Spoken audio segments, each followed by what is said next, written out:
Good morning friends and welcome to the pre-market session. First the wrap on the global markets.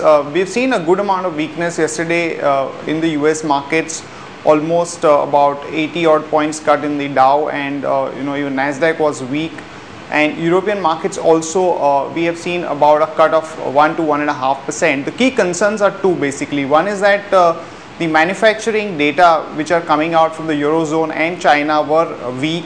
And also we have seen that the bond yields across the globe have started rising.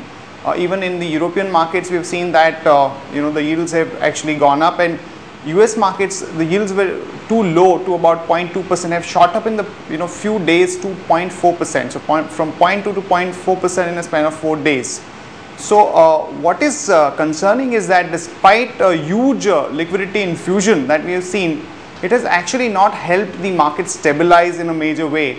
And since the manufacturing data points are not encouraging, people are a little nervous.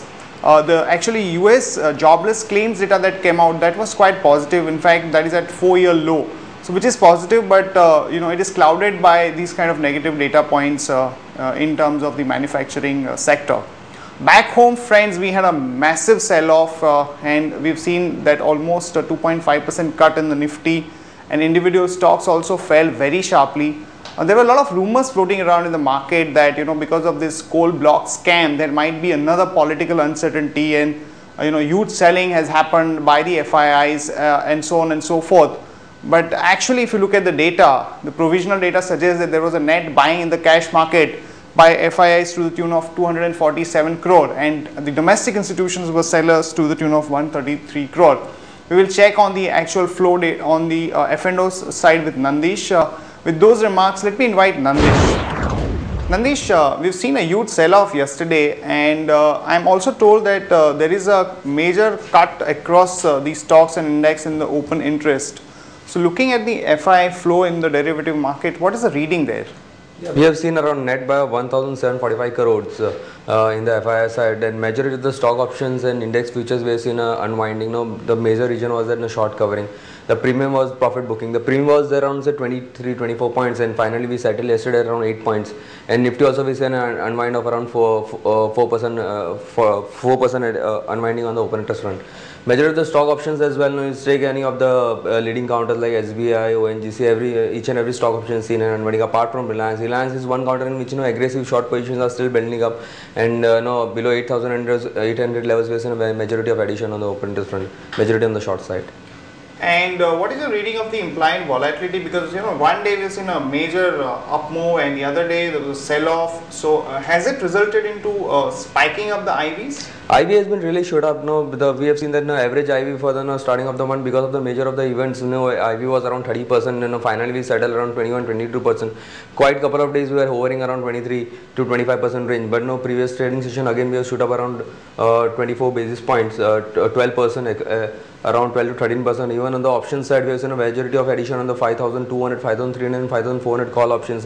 Aggressive addition has been there. Earlier we have seen that 5,200 put options being the highest number of shares in open interest. Now the focus has been shifted to 500 strike, and on the put side majority of the unwinding was seen in the same strike, 5,200, 300 and 400. So what I feel that the focus has been really shifting with falling market. So now 5185 is a break-even point on the lower side. So now if we are unable to hold 5185 levels on a closing basis, we are heading towards the 5000 levels, which will act as a good support. So now every bet is around 5,185 levels. Right, and any specific trading opportunity looking at the F&O data points? I feel that Coal India has been performing well. So we have identified 3 stocks on a derivative basis. Overall bias remains positive, but what I feel that we may see intraday bounce, because these levels very crucial. We may see a good bounce at 5185 levels, which is the break-even point for the options on a lower side. So yeah, for intraday we can say that with 3 stocks we identified. Coal India we can trade with a positive bias. 333.70 is a stop loss. Same with Ashok Leyland and Dish TV, so stop loss at 27.80 and 2054.80. So if these stocks opens above these levels, one can trade on a long side with a stop loss of these levels. Thanks Nandish for that update. Now friends, we'll do a technical check with Saumil Mehta. Hi Saumil. Today up 90 points Nifty, the other day it was down 130 points, and huge swings across the stocks. So how does one approach this market? And I'm told that we are close to 200 days moving average. So should we be going long that we have corrected, or you think that because of the volatility the structure is not looking good? What should be the approach for a trader?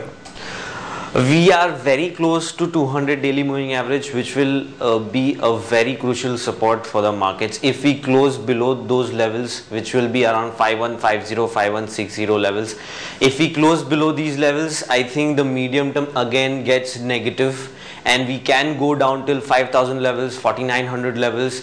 The downside remains huge, because we'll again get into the channel pattern which we've been forming from last one and a half year. We'll enter those levels again, and the downside risk will again be huge, because entering the channel again means that we are going to the lower end of the channel, which will be around 4300, 4200. That will be a huge call, but for that we need to close below 200 daily moving average, and the 61% retracement of the entire rise which we saw in last couple of months, and the 61% retracement will be around 5000 levels. If we close below these levels, I think the lower end is absolutely possible of the channel, which will be around 4300, 4400 or 4200. On the hourly charts, we have seen a diamond pattern breaking on the downside, which is a very aggressive pattern. Whenever this is a very rare pattern and very aggressive, whenever it breaks on the downside, it generally gives a good target of the previous fall, and the previous fall equality would be around 5050. Overall, in the short term, the bias remains negative, and we'll be aiming for 5050, and if we close below 5000, then the medium term gates are absolutely open till 4300, 4200, but for time being, medium term is still positive. What are the important resistance levels if one has to short the market? Where do you think in terms of Nifty levels one can really initiate the shorts? As soon as this pattern is already broken on the downside, the resistance levels would be the retesting of this trend line, which will be around 5300 and 5325, which is 20 hourly moving average. These two are the resistance levels where I'll be looking to short again. Right. Okay. And are there any specific opportunities looking at the charts in terms of stocks? Absolutely. We have two stocks here, which is one is BHEL, which has formed a consolidation sideways pattern from last one and a half month, and now it is breaking on the downside. I'll be expecting at least the previous swing low, which will be around 230, 220. Those levels are absolutely possible on this stock. The second stock would be Tata Power, which is continuously going down, making lower tops, lower bottom, making small triangular patterns and breaking on the downside. So I'll be expecting this stock to go down till at least the previous swing low, which will be around 80, 85 levels. Right. Thanks, Somen, for that update. So friends, the key takeaway from the technical indicators is that the bias is down, and if we break the 200 days moving average, we could head for a major lows. But I think we should wait for the confirmation of that, because we're seeing a huge swing, so there might be a sharp pullback also, and at important resistance level, if we initiate short, that would make more sense. With those remarks, let me invite Neerav for the fundamental news update. Friends, we'll do a fundamental news check with Neerav. First of all, we had this major news that the CAG report on the allocation of coal blocks, where the loss figure is put at some 10.7 lakh crore, has created a lot of uncertainty in the market, both in terms of individual companies which are named in the report, as well as politically things are looking good, that after 2D scam, if we have a big scam, then probably it will affect the overall sentiment. So what have you made of it, and do you think that it can really have a more repercussions for individual companies? As of now, there has been a lot of up and down. Now finally CAG has said that they are making the report. It should come out in a month's time. However, the coal ministry is adamant in saying that there is no scam. So actually it's a wait and watch on this side of the story. The stocks have already moved down yesterday. So I think once the final report comes out, we'll have more clarity, and the numbers that people are talking about, they might be exaggerated. So there's no real need to be worried about it. The other thing is that the Accenture numbers that came out were pretty positive. So, do you think that it can have some positive sentimental impact for our IT company? Yes, Accenture has come out with good numbers. It has also increased its revenue guidance. Now, all this would come as a positive because this indicates on an improving demand environment. That was the worry for the IT sector. So, we believe that the IT sector overall could see an up move today because of the Accenture numbers. Right. Also, rupee, which is depreciated, yes, could rupee. have some positive rub-off on the IT company. True. Because if you see for the Q4, companies have taken 52 as the guidance rate. So any up move in the current rupee would obviously be positive for the performance for Q4 FY12. Also, there are reports that IRDA has actually relaxed the solvency norms Yes. for the insurance companies. So, what is the reading there? Yes, IRD has reduced the norms. Now, this would be positive for the for Bajaj Finserv and Bajaj Holding, as these are the two main listed companies in the insurance space. Any other important news that you've come across?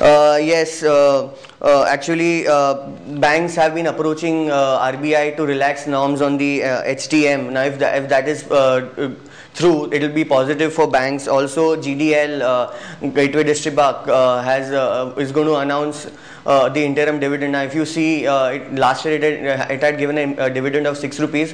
Here, already in this current year, 3 rupees have been given. So the expectation is that there could be another 3 rupees dividend. So in terms of the dividend yield, it would look positive. Also, Media Flash had said that GCPL, Godrej Consumers, would increase rates of soap. Now this comes on the back of the excise duty hike of 2%. And though the price hike would be there would not be any impact on the demand. So we believe that it would be positive for GCPL. Also, Thermax yesterday evening has announced the acquisition of Virgo Valves and Control Limited in its German subsidiary. Now we believe this would be positive for Thermax. However, on the previous performances of Thermax haven't been so good. The order booking is not has been flattish. So we remain hold on Thermax, and our target price is 526.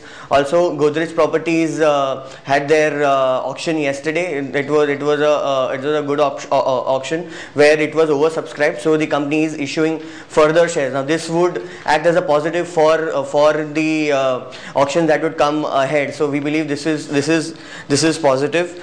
That's about it. Thanks, Nirav, for that update. So friends, it's going to be a very action-packed day today, and there is a huge volatility both in global markets and in our markets.